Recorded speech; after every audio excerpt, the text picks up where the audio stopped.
번역서를 출간을 했습니다. 본인은 뭐 이 콘서트까지 하느냐 이렇게 좀 겸손하게 사양을 했는데, 이것은 본인도 모르지만 이 내용이 워낙 좋으니까 우리 독자들 이전에 우리 최소한 우리 포용사회 포럼에서는 함께 공유하는 것이 좋겠다라고 하는 취지에서 자리를 마련했습니다. 이재일 교수님과 전남대학의 박경환 교수님이 공동으로 작업을 한 번역서입니다. 기근, 음악 공연 이벤트에서 쉽게 발견할 수 있는 단기적인 일을 말한다. 그리고 그 공연에 정기적으로 참여할 수 있으면 보장은 없다.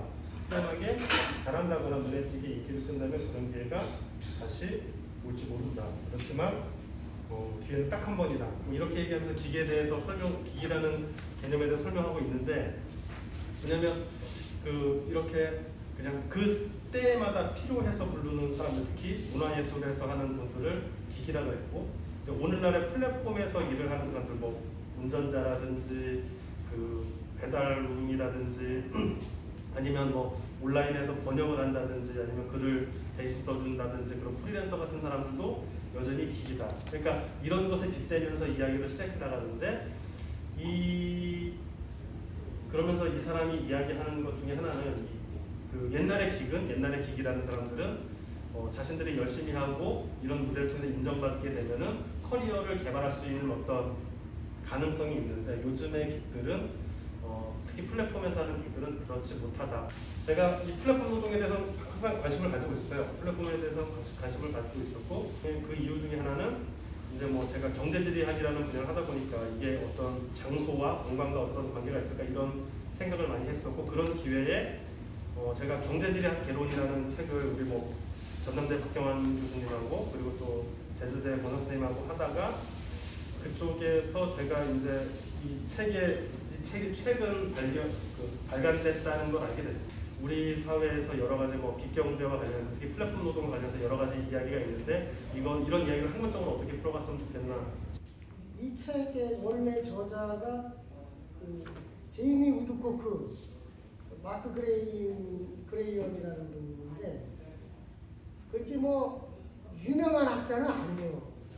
유명한 학자는 아니고, 이 제이미 우드코크는 이제 경제사회학 하시는 분이고, 우리로 말하면 영국의 방송통신대학 같은 데 있으시는 분이고, 마크 그레이엄은 옥스퍼드 대학에 있으신데 젊으신 분들이죠. 그러니까 이런 책을 찾아서 번역을 할 정도면 우리 이재일 교수님은 학구열이 좀 높으신 분이에요. 우리가 보통 보면은 우리가 흔한 책들 이렇게 접하고 발견하는데 생소해요. 그래서 이 저자들을 제가 일일이 인터넷에서 한번 찾아봤더니 잘 나오질 않습니다. 근데 젊은 학자들인데 특히 감동적인 분이 마크 그레이엄이라는 학자는 직접 청소부, 식당 설거지, 아르바이트, 세차장 이런 데 직접 노동에 참여하면서 연구하는 경제지리학자로 알려져 있고요. 그리고 이제 제이미 우드코크라고 하는 분은 최근에 이런 디지털 경제로 전환 과정에서의 노동자들의 상황을 학문적으로 계속 추적을 해왔던 분들이에요. 그래서 우리 한국에도 우리 가까이 있지만은 우리 이재일 교수와 박경환 교수가 이런 우드코크나 그레이엄 같은 학자 같다라고 하는 느낌을 받았어요.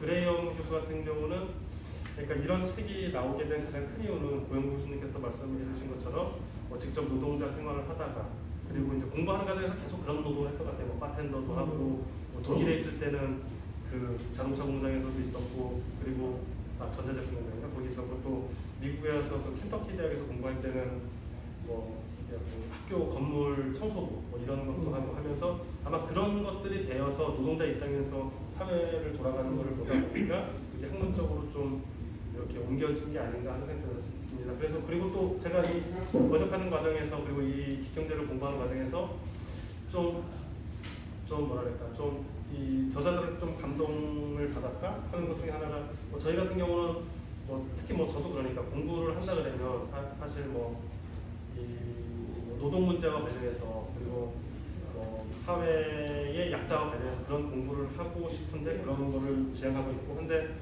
뭐 대부분 저희들 같은 경우는 그냥 책상머리에만 앉아가 있고 그리고 또 이게 참 되게 신기한 것 중에 하나가 교수가 된 다음부터는 오히려 현장에 잘 못 가게 되더라고요. 그래서 그렇지 못하고 맨날 이 책상머리에서 앉아만 있다 보니까 그래서 좀 저 스스로도 이제 뭐 공부하는 스타일이나 이런 것에 대해서 좀 반성을 하게 됐습니다. 그래서 뭐 이 책을 읽고 그리고 또 이 뭐 저자들이 바라고 하는 그런 세상과 동참하려면은 저도 이제 조만간 나가서 이제 한국 사회에서는 이 경제가 어떻게 돌아가는지 플랫폼 노동이 어떻게 돌아가는지 그리고 거기서 사람들은 어떻게 경험하고 뭐 어떤 문제를 깨닫고 있는지 그리고 또 그런 문제를 또 해결해 나가려는 노력은 어떤 것인지 뭐 그런 것들을 좀 앞으로 공부해봐야 되지 않겠나. 우리나라의 플랫폼 노동 인구가 180만 정도 이르고 취업자 수 비중으로 보면 7.45% 정도 이제 차지하고 있는데 그 정도가 아니라 이제 앞으로 계속 이제 급격하게 늘어나겠죠. 4차 산업혁명 시대다 해서 우리는 디지털 전환을 해야 된다. 그 디지털 전환에 뒤처지면 안 된다. 디지털 전환으로 가야 되는 그 당위론을 이야기를 많이 하고 또 이제 코로나 위기에 직면하면서 비대면 경제가 중요하게 거론이 되고 있는 상태입니다. 그 노동에 참여하는 사람들에 대해서는 우리가 너무 인색하지 않느냐. 지금 현재 노동자 집단과 지금 이 플랫폼 노동자들의 집단이 달라요. 달라. 그래서 이 문제를 어떻게 볼 것인가. 기존의 그러한 노동자들과 이러한 플랫폼 노동자들과 어떻게 분리해서 볼 것인가. 그 기존의 시스템에서 있던 노동자랑 그리고 이 플랫폼에서 기들이 하는 노동자랑 시스템이 상당히 다르고 그래서 이 긱 노동자들이 뭐 자기들의 뭐 근무 여건이라든지 아니면은 뭐 노동의 시간이라든지 급여의 수준이라든지 하여튼 이런 것 관련해서 문제를 제기하려고 할 때 그 기존의 노동조합이랑 잘 맞아 들어가지 않아요. 그래서 뭐 영국도 그랬던 것 같고 또 어디였더라 하여튼 몇 개 나라가 있었던 것 같은데 거의 그 기존의 노동 집단이랑 이 연대가 잘 되지 않아서 이 사람들이 취했던 방법은 주로 이제 국제적으로 활동하는 그러니까 약간 힘을 모아야 되니까 국제적으로 활동하는 그런 기관들하고 좀 연대를 했던 것 같아요. 특히 뭐 ILO 같은 경우 그래서 뭐 그렇게 했던 것 같고 하지만 그런 과정 속에서도 이제 국가 기반의 노조랑 가장 그 협력을 잘하는 게 독일 케이스 같아요. 독일 같은 경우는 금속노조에서 이 플랫폼 노동을 하는 사람들하고 연대해갖고 그 사람들의 권한이 신장될 수 있도록 하는 어떤 협력적인 작업이 있는 것 같습니다. 근데 우리나라 같은 경우도 좀 괜찮은 것 중에 하나가 이 민주노총에서도 최근 그 이런 특히 배달 노동자들, 플랫폼 노동자들을 중심으로 해서 같이 뭐 협력하려고 그러고 하는 어떤 분위기는 생긴 것 같아요. 뭐 노동 문제를 해결해 나가는 과정에 대해서 어떤 하나의 씨앗은 마련된 것 같고 앞으로 어떻게 나가야지 지켜봐야 될 것 같고 이런 플랫폼 노동을 하시는 뭐 새로운 형태의 노동을 하시는 분들하고 연대해 나가면서 서로 뭐 공동의 이익을 찾고 그런 게 좀 중요하지 않을까 뭐 이런 생각을 연대는 불가피할 거야. 그래서 뭐 이 책에서 제기하는 것 중에 하나가 뭐 지역에서 연대하고 노동자끼리 연대하고 그리고 또 뭐 국제적으로 연대하고 또 여기서 또 이야기하는 것 중에 하나는 그 노동자와 소비자의 관계예요. 사실 이 플랫폼 노동 때문에 노동자들이랑 소비자랑 엄청나게 밀접해졌거든요. 그래서 이제 그런 과정 속에서 이제 뭐 서로의 좀 감정적인 측면들도 있잖아요. 뭐 소비자이긴 하지만 자기도 직장에서 노동자니까 그래서 뭐 그런 어떤 감정을 바탕으로 하든지 아니면 현실적인 이익을 바탕으로 하든지 해서 이 소비자 노동자 간의 뭐 연대들도 중요하게 될 것이다. 뭐 이런 이야기를 해보고 있습니다.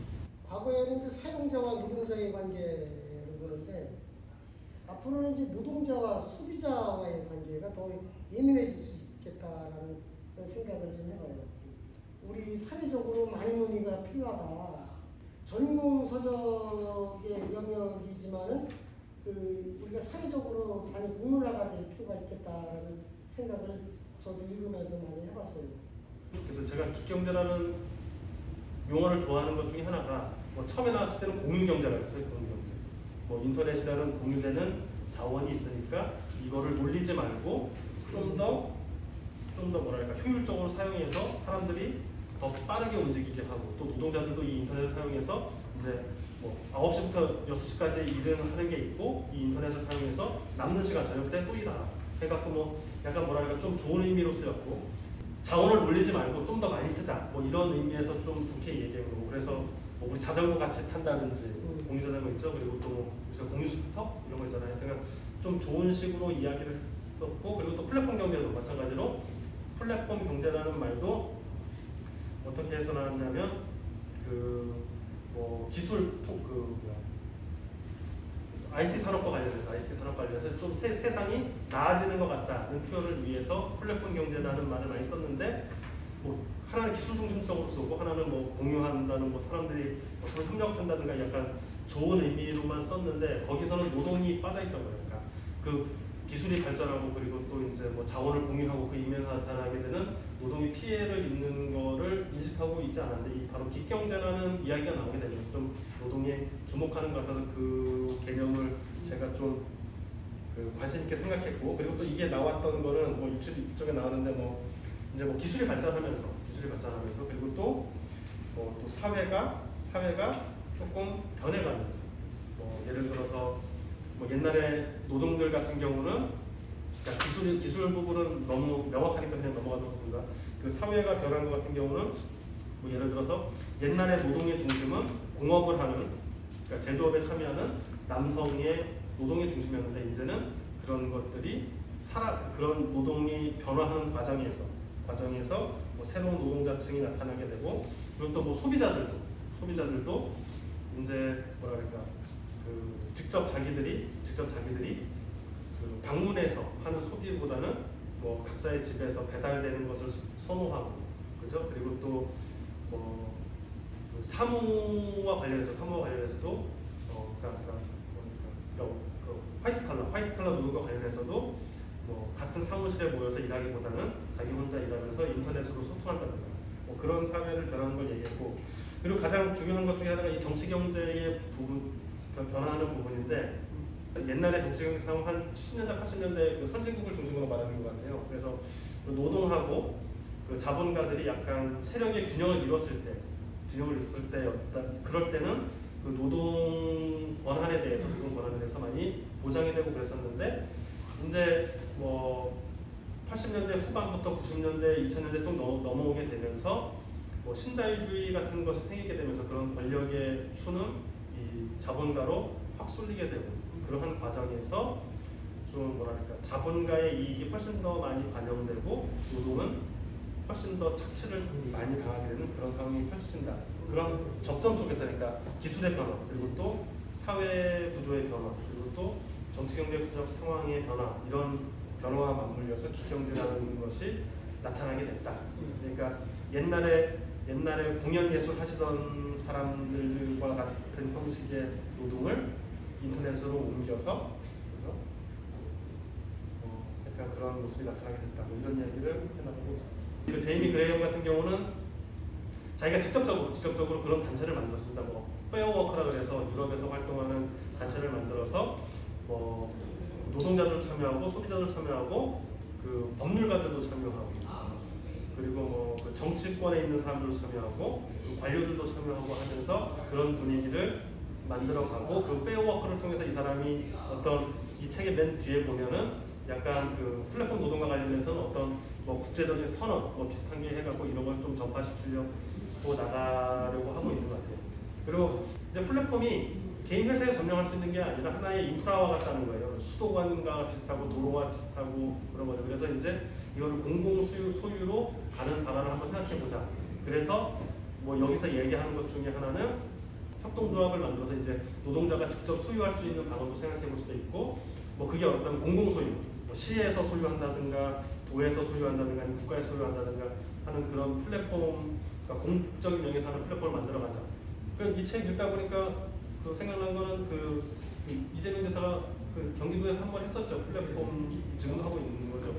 그 노동자의 그 단결이나 연대나 뭐 이런 쪽에서 지금 우리나라는 노조가 뭐 저기 민주노총인가 한국노총인가 이게 그 기업별 노조잖아요. 그렇죠. 기본 체제가. 근데 그렇게 되다 보면 이제 그 기업별 노조가 되면 그 노조 단위로 이렇게 협상이 이루어지고 그러면서 이제 그 기업별 편차가 발생하고 뭐 이런 식으로 되는데 근데 이제 그 플랫폼 노동자 같은 경우에는 이 소속이 단일 소속이 아니라 이 기업별 노조에 참여해서 어떻게 할 수 있는 조건이 안 되고 이제 그러면 요를 이제 노조라고 하는 이 틀 안에서 하려고 그러면 기업별 노조가 아니라 산별 노조나 뭐 이런 쪽으로 확대되는 이런 쪽에 그러니까 우리나라 아직 그 산별 노조 체제나 그쪽에 대한 경험들이 많지도 않고 시도도 별로 안 되고 있는데 그런 쪽으로 전환하는 그런 쪽에 대한 논의는 어떻게 될 건지.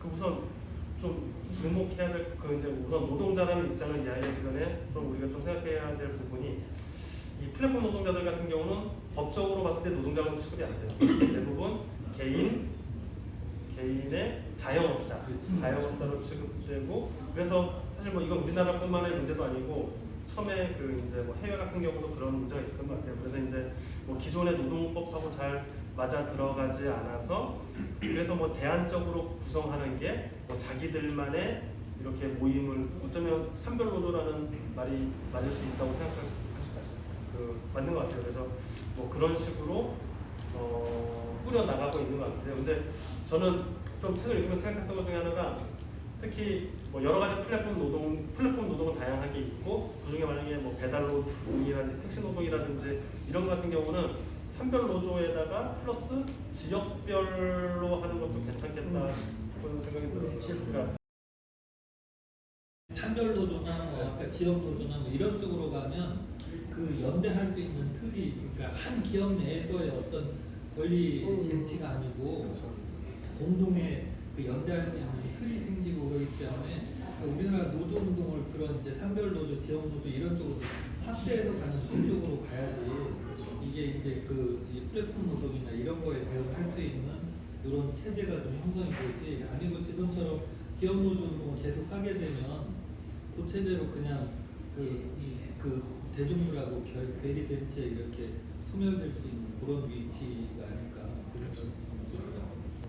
플랫폼 노동의 특정 분야 같은 경우는 약간 좀 지역 노조의 그러니까 지역적인 어떤 노동 문제 해결의 가능성도 좀 있을 것 같다는 좀 생각을 했었습니다. 그래서 지금 기본소득이라는 것이 이제 이 문화예술인들을 전문인으로 키울 거냐 아니면 일상에 누구든 문화예술인이 될 수 있어서 그걸로 같이 공유할 게 만들 거냐라는 그 개념에 대한 것들 이것들이 조금 더 정립이 되어야 되지 않을까 생각되고요. 그게 어차피 그렇게 가다 보니까 기본소득이라는 것이 미래 가치를 만드는 데서 굉장히 중요한 거죠. 근데 자꾸 이상한 소리들을 해가지고 막 퍼준다 이러니까 그러니까 그 기본소득 얘기하면 항상 하는 얘기가 이제 모럴 해저드, 뭐 도덕적 해이 뭐 이런 얘기를 하고 그러는데 그 인간이라고 하는 게 기본적으로 이 긍정적이고 뭐 어떤 이제 그 건전한 이 체계 자체가 형성돼 있기 때문에 뭐 돈 준다고 다 놀고 먹고 퍼지고 이런 게 아니고 그것도 제가 옛날에 그 놀아봤거든요. 일부는 뭐 그렇게 일탈이 있고 그럴 수는 있겠지만 대다수의 사람들은 그 기본소득이 주어져서 자기의 그 생계 고민이 해결이 되면 그걸 갖고 자기의 어떤 긍정적 에너지를 갖고 이런 쪽으로 할 것이기 때문에 또 뭐 그게 뭐 국가나 사회가 그걸 그대로 놔두고지도 않을 것이고 그래서 그런 뭐 모럴 해저드에 대한 이 과도한 우려나 이런 건 굳이 할 필요가 없는 것이다.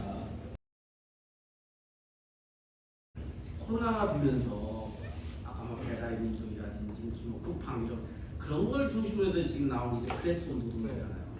근데 지금 우리나라에서 굉장히 아까 뭐 180만 명, 7.4% 되고 있었는데 서양에서 먼저 이야기가 나온 우리나라는 지금 심각하잖아요. 지금 노동자의 많은 숫자가. 근데 서양에서는 영국, 독일, 뭐 미국 이런 데서 언제부터 이 플랫폼 노동이 일반화 내지는 이렇게 주류가 돼서 이런 하나의 그 저서가 나올 만큼 문제가 되어 있어요. 거의 1, 2년 차이뿐이 안 날 거예요. 그렇죠. 아마 그래서 저희들도 저희 우리나라도 이제 조만간 이런 얘기가 훨씬 더 커지지 않을까. 그 영국에 이 사람들이 쓴 영국에서 플랫폼 노동하면은 주로 뭘 말하는 거예요? 그 어떤 분야? 저기 그 배달. 그렇죠. 그 예를 들어 뭐 딜리버루라는 게 있대요. 어허. 딜리버루 그리고 이제 우버 택시. 우리나라도 우버 택시 그리고 또 우버 이츠가 있는데 하여간 여기 세 개가 핵심이고 이거보다 좀 더 가시적이지는 않은데 온라인에서 하는 그 프리랜서들 뭐 이런 것들이 많아지고 있다고 합니다.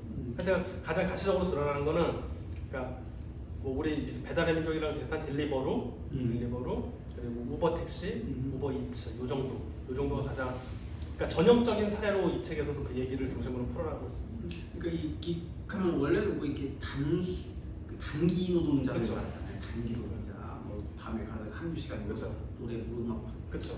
근데 이 그 플랫폼 노동이 제가 느끼기에는 우리나라가 제일 심하지 않나.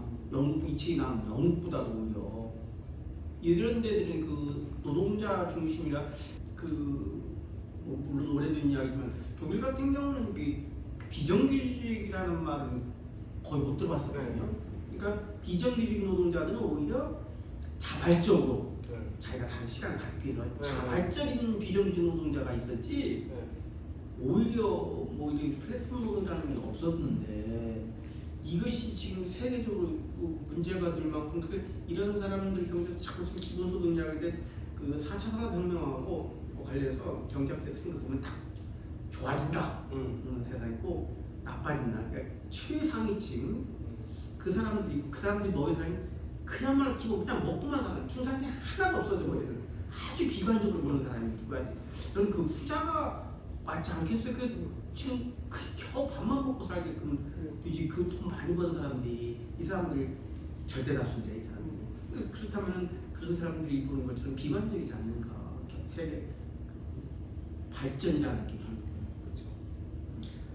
이제 그런데 이제 어쨌든 그 노동을 배제한 생산이 될 수는 있는데 그거를 소비할 소비층이 있어야지 그 순환이 발생을 할 거라는 거죠. 경제의 규모가 유지되고 그 순환의 형태를 만들어내려면 그 먹고 사는 정도가 아니라 어느 정도의 소비를 만들어낼 수 있는 정도의 수준의 그 소득 보장이 되지 않으면 그 경제 체제가 유지가 안 될 거라는 거죠. 그렇죠. 그런 관점에서 보면 기본소득 노동을 배제한 이 생산으로 이렇게 가게 되면 결국에는 이 기본소득의 규모가 그 정도 수준까지는 해줘야지 그 체제 자체가 이제 운영되고 유지되고 할 수 있는 거기 때문에 그런 쪽으로 이렇게 그 수렴이 되지 않을까. 우리가 계속 실천하는 그 과정들을 만들어가는 게 저는 제일 중요하다 이렇게 생각합니다. 그래서 이론적인 그 내용들을 계속 발전을 해주시는 분들이 있으면 그 발전된 이론을 가지고 현장에서 바로 적용해서 움직이는 것들이 이 플랫폼 노동의 문제를 해결하는 가장 근본적 문제. 그래서 제가 이 의식의 흐름을 좀 실천하는 거예요. 그래서 우리나라가 플랫폼 노동의 어떤 그 틀을 만들 수도 있지 않느냐는 생각이 들어요. 굉장히 우리나라는 지금 뭐 근래 뭐 2, 3년 전부터는 대부분 다 플랫폼 노동이라고 말이죠. 젊은 사람까지. 그 노동상권이 이제 잘 보장되도록 해줘야 되는데 어젠가 그 스타벅스 근로자들이 트럭시 뭐 트럭시 한다고 했는데 그렇게 파워풀하지는 못한 것 같더라고. 자기네들끼리도 이게 뭐 얼마나 효과가 있겠냐 이제 생각하고 근데 이제 얘기를 들어봤더니 이 사람들이 뭐 시위를 하겠다고 하니까 달리는 댓글들이 야 너 하기 싫으면 그만둬 너 안 해도 하고 싶은 사람 줄 섰어 일반인들이 그런 식으로 이제 대응하는 거예요. 기경제에 속하는 이제 근로자들의 그 어떤 뭐 파업권이라든가 이런 게 어떻게 하면은 보장이 될 수 있을까? 여러분 말씀을 듣다 보니까 김구 선생이 왜 문화에 대한 예언을 하셨는데 사람들이 억울하지 않고 서로 정의롭고 공정하게 살 수 있는 새로운 체제를 만드는 나라가 됐으면 좋겠다 뭐 이런 얘기도 하셨으면 더 대단한 예언이 아니었을까 생각되는데 아직 실현은 못했지만 그런 역할을 우리가 할 수도 있겠다는 아까 생각도 드는 게요. 스타벅스도 언론에서 바로 보도를 해주기 때문에 상당히 힘을 실어줬다고 보고 며칠 전에 또 쿠팡에서 밤샘 작업 못해 먹겠다고 그러고 이제 나오고 그랬는데 그런 집단적인 단결에다가 그런 것들이 에너지가 돼가지고 좀 사회 체제를 새로 창조하는 그런 역할을 한다면 아주 세계적으로 존경받는 나라의 역할을 할 수 있다는 생각을 하네요. 근데 어떠한 가치도 제도 항상 강조하는 얘기가 아주 사소한 그런 진전조차 누군가가 거기에 땀과 피를 흘리지 않으면 이루어진 게 없다. 대단히 경제사회적 문화적으로 위상이 매우 높아졌고 또 매우 특이한 사례잖아요. 우리가 다른 주변에 어떤 나라도 가보지 않은 길을 우리가 지금 가고 있는 것이 수없이 많아요. 거기서 오히려 이제 우리가 모델을 만들 수 있는 나라가 이미 됐다. 우리가 기성세대까지는 일본에 대한 열등의식, 미국에 대한 열등의식, 유럽 국가에 대한 열등의식이 있지만 우리 다음 세대, 우리 학생들 세대는 그런 걸 까내보잖아요. 자, 오늘 우리 수고해 주신 우리 이재일 교수께 큰 박수 보내주시면 고맙습니다.